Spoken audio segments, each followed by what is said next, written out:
September 1940, Congress passes the Selective Service and Training Act. The first number is serial number 158. It promises that black Americans will be represented in the armed forces in proportion to the general population. PFC, the CPL, the SGT, the LT, CP, the OD, the MP makes you do cat beat. It's a G.I. jive, man. But the Marine Corps isn't accepting blacks. The Army Air Corps isn't accepting blacks. The Navy is, but only as mess attendants. The Army takes African Americans, but only as replacements for its all-black units. Monday morning, the first thing I did, go down to the Army recruiting station to enlist in the service of my country. I was told there was no quota for black troops. You've got to remember that this country was very discriminatory, segregated, and there was no change. First of all, black sailors, as sailors per se, other than as mess attendants or stewards, weren't permitted into the Navy. Well, given the fact that I was in the segregated Army, that made no difference. I joined the Army to fight for the country, for my country, because I was born and raised and nurtured by this country. And I saw no reason to slack off because of being segregated or being in a racist society. The V for victory becomes the double V for black Americans. Victory over fascism, victory over racism at home. The double V becomes a rallying cry for African American participation in America's armed forces and on the home front. African American women also answered the call to service. From Europe to North Africa to New Guinea and here at home, they serve and work to win the war.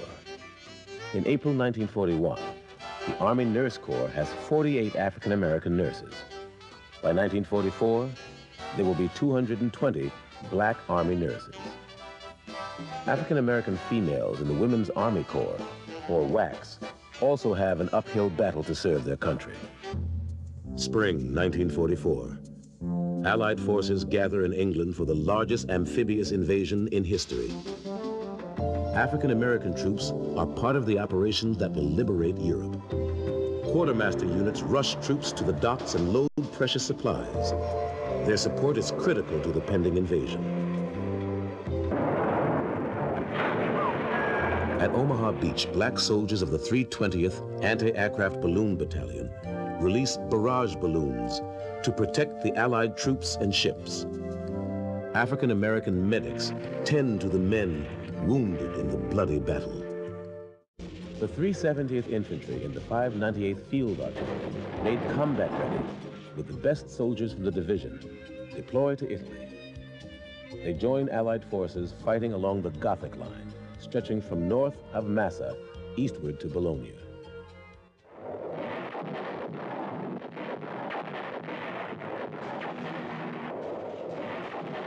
I felt that if I fought for my country, shed my blood if necessary, when I come back home, I would be treated as equal. I earned it. In a sense, I really believe before two wars. One's a war against the Axis, the Germans and Japanese, and the other is a war against segregation. African Americans would fight, bleed, and die in World War II to free people around the world. Their performance on the battlefield would change the American armed forces forever, and their bravery would pave the way for the modern civil rights movement that would emerge after the war. On July 26, 1948, President Harry S. Truman issued Executive Order 9981, mandating full integration in all branches of the U.S. military. By the time the Korean conflict ended in the following decade, this had largely been achieved.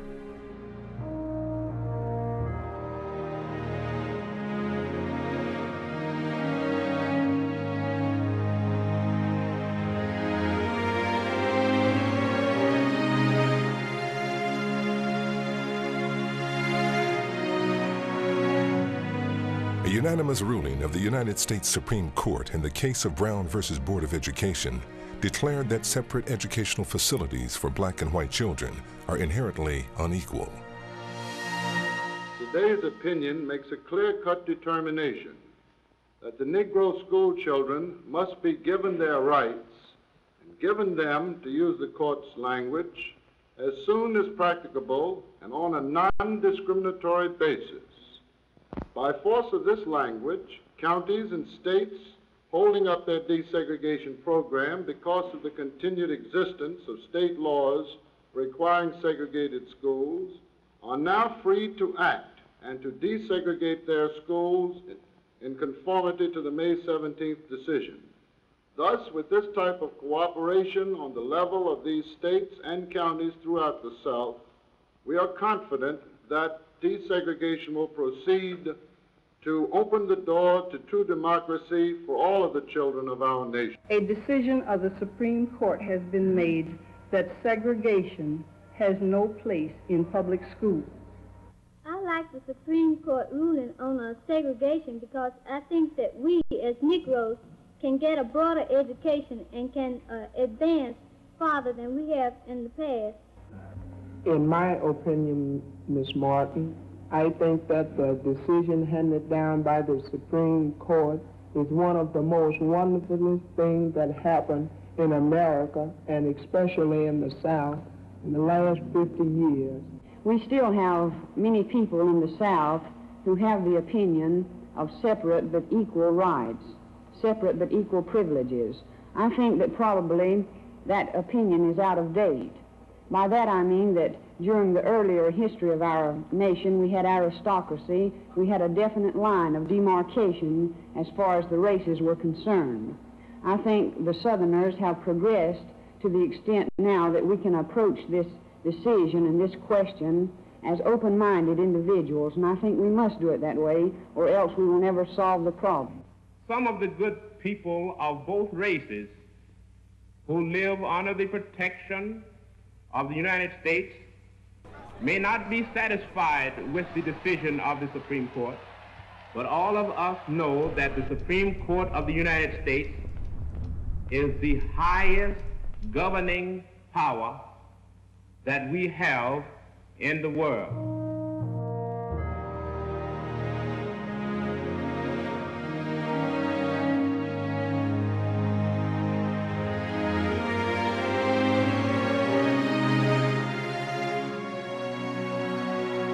After Rosa Parks was arrested on December 1st, 1955, for refusing to let a white passenger take her seat on a Montgomery, Alabama bus, African Americans began a prolonged boycott of the bus company by walking or carpooling for more than a year.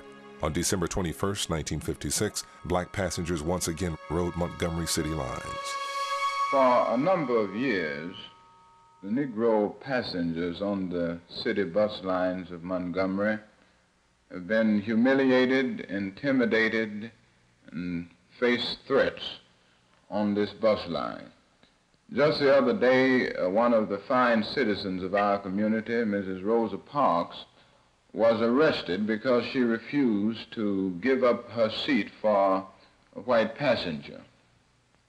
Mrs. Rosa Parks was arrested and taken down to jail, taken from the bus, just because she refused to give up her seat. We have met with these people, the interracial conference, and a number of the colored leaders. We're glad to continue to meet with them. But their request was, in effect, that we operate without complying with the state and city laws requiring the separation of those races. That we cannot do because under our franchise from the city, we are required to abide by all applicable laws and ordinances. At present, we are in the midst of a protest, the Negro citizens of Montgomery, representing some 44% of the population. This protest, I might say, did not come about merely because of the Rosa Parks situation.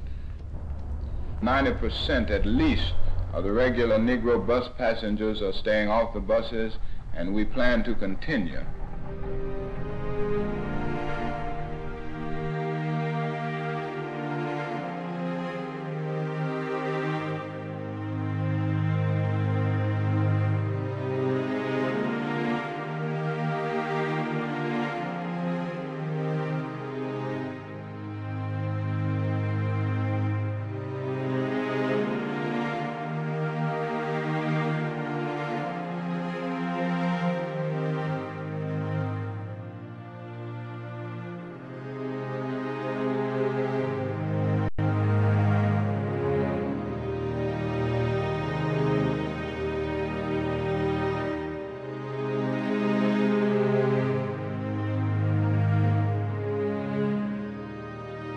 Where you going? Where you headed?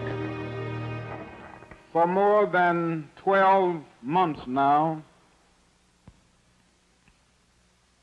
we, the Negro citizens of Montgomery,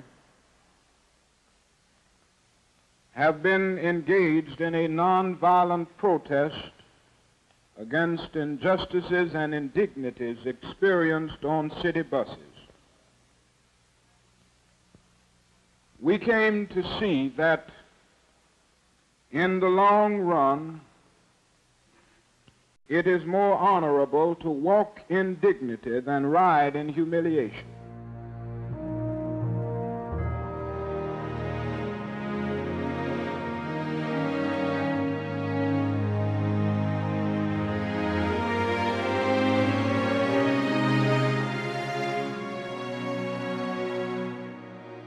After the Supreme Court declared segregated schools unconstitutional in Brown versus Board of Education in 1954, many public school systems were slow to adapt to the new legal reality. In 1957, 9 courageous students became the first African Americans to attend Central High School in Little Rock, Arkansas, where they endured violent harassment and received the protection of federal troops. My name is Jefferson Thomas, and I'm one of the 9 from Little Rock.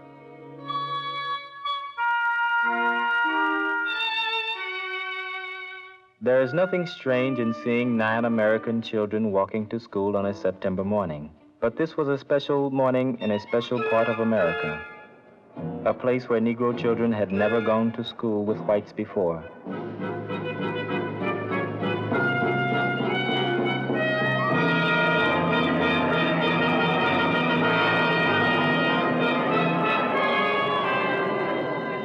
Hatred is easier to organize than understanding. And there was a minority in our state who found it to their advantage to bring hate to Little Rock in 1957. While we watched, the white children went to school, and we stood outside.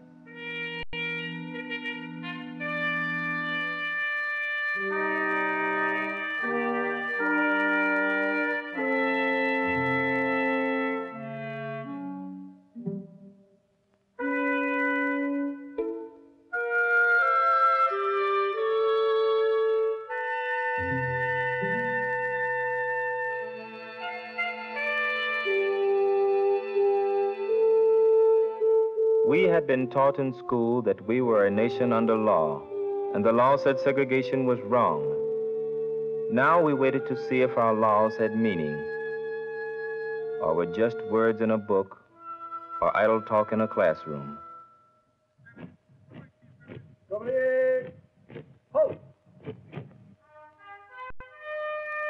On September 27, 1957, President Eisenhower sent 1,000 men of the United States Army to carry out the law.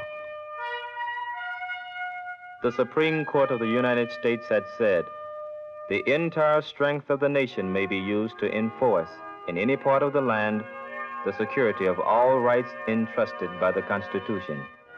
And that included my rights and the rights of 8 other Negro Americans who wanted to go to Central High School in Little Rock, Arkansas.